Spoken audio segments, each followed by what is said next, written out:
He is a giant of a man, a force of nature, a man who came of age in the rough and tumble logging industry at a time when the forestry sector dominated BC's economy. As a teen, Peter Bentley was in the woods, in the mills, helping his father and uncle build their business into a wood and fiber powerhouse. 14, I worked at logging camp as a fire spotter. We were very busy fighting a bad forest fire that summer. I didn't light it, but it was terrifying. When I was 15, I went back to the same place, but I was driving a gravel truck on road construction. And then all my other jobs were more relevant to lumber grading, shingle inspecting, working in the pulp mill, everything else. I've literally worked everywhere in the company. It was an invaluable education, and it was an invaluable part of Peter's ability to connect with people regardless of their station in life. With the benefit of hindsight, what it did is it made me feel a lot closer to our unionized hourly employees because I respected what they did, and I think they respected the fact that I'd done the same thing. It also provided Peter with a sense of the possible, and it was that sense of what could be that led him to boldly propose a plan that he believed would take the family company from good to great.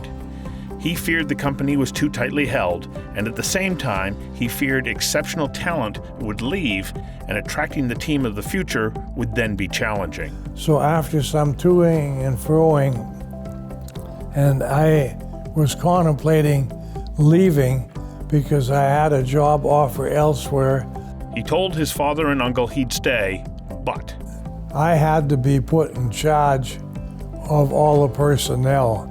So what we did, my dad kept pulp sales and John Prentice kept banking. And they both kept their titles. And I became executive vice president. And I completely changed the company and the people. And we never looked back. Over the next decade, under Peter's direction, the company continued to expand into the interior and east into Alberta. Throughout his career, Peter was keenly aware of the impact forestry had on the environment. Canada has been so good to us since we came here. We felt we had to do something that was right, so we were planting trees before that was the law. So everywhere we logged, we planted trees. Canfor started replanting trees before it was the law, way back in the 1950s. First company to do finger-jointed lumber in BC. Lots of environmental firsts.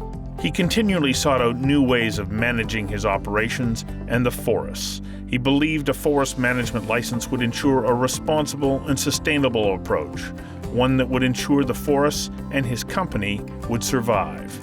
The government agreed under one condition: become a public company. To do so would fundamentally change the ownership of the company. It made sense to go public. So what we did is we had an initial public offering, which at that time was the biggest IPO in Canada. It was for $156 million.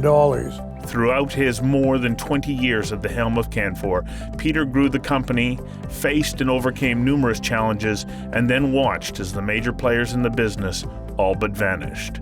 All but Canfor. But we were one of the so-called Big Five, which was Macmillan Bloedel, BC Forest, Canfor, Crown-Zellerbach, and Weldwood. And of those companies, we're the only one that still exists. Peter has always given generously to numerous organizations, environmental institutions, and charities. You can see that gratitude in what he's given in terms of his time and money and talent to the community for a wide range of activities, from the arts to education to healthcare to sports. Giving money is one thing, but giving of your time is something different. And Peter has been a real leader in giving not only of his money, but giving of his time, which is really important.